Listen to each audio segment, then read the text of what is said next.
Hi, it's Kara from Creations by Kara, and today we're going to be making Angel Biscuits. If you've never had them, they are just the most soft and fluffy biscuits. They've got baking soda, baking powder, and a little bit of yeast, so they rise up nice and fluffy, and they are delicious. And they're easy to make, and they're also freezer friendly, so I'm going to show you how to make them. Let's get started.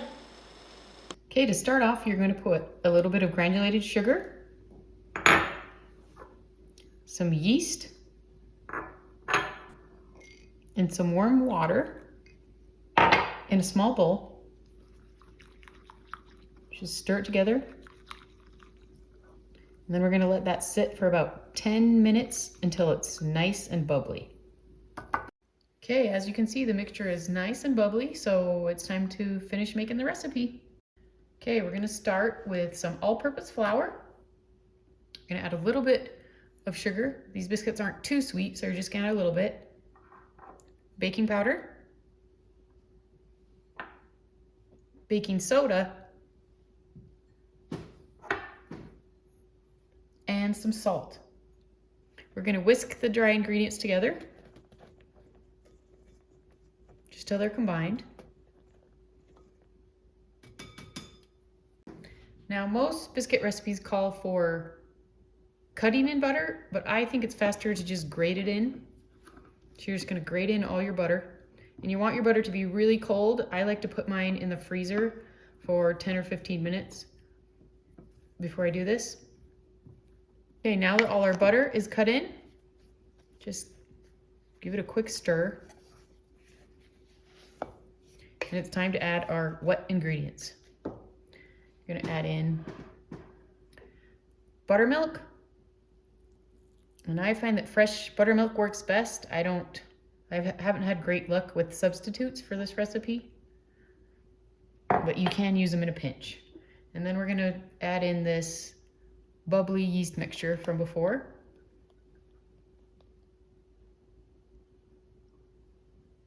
And then we're just going to stir it together lightly. You want to use a light touch so your biscuits aren't tough. Okay, that's mostly combined. So now it's time to form the biscuits. We want to put a little bit of flour on our work surface and then dump out all that biscuit dough.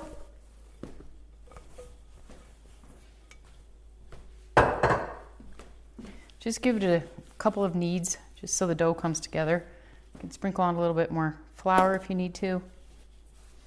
Don't add too much.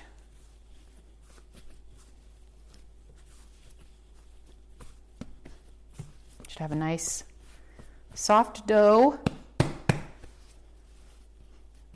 You can use a rolling pin to roll it out. I just like to pat it out with my hands. It's soft enough that you can just kind of press it around. You want it to be about an inch thick.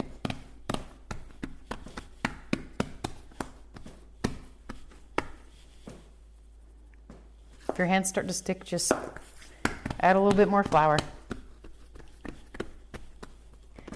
Then we're going to cut it out. I use a 2-inch biscuit cutter. You want to just press straight down and lift straight up. And I put mine on a silicone lined cookie sheet. You can use parchment paper, or you can use a little bit of nonstick cooking spray. It helps to dip your biscuit cutter into a little bit of flour so it doesn't stick. Okay, when you have leftover dough, just sprinkle again. Push it together and press it out again.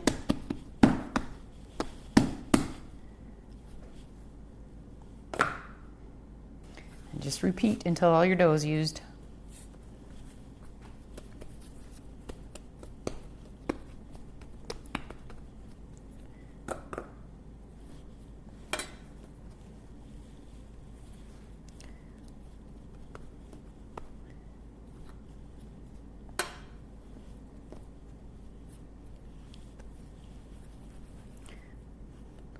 The last one's a little small, that's okay.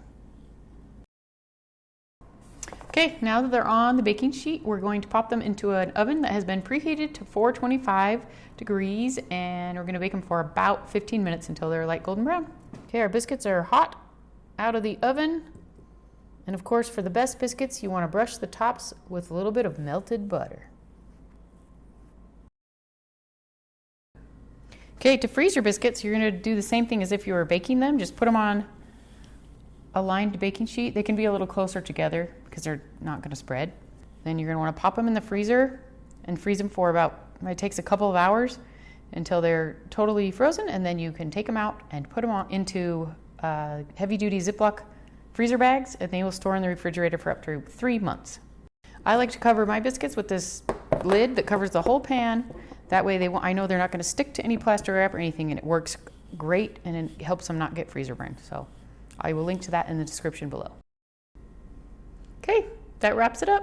These biscuits are delicious on their own with butter or jam, and we also love them with my chicken a la king and crock pot chicken pot pie. I will link those recipes down below.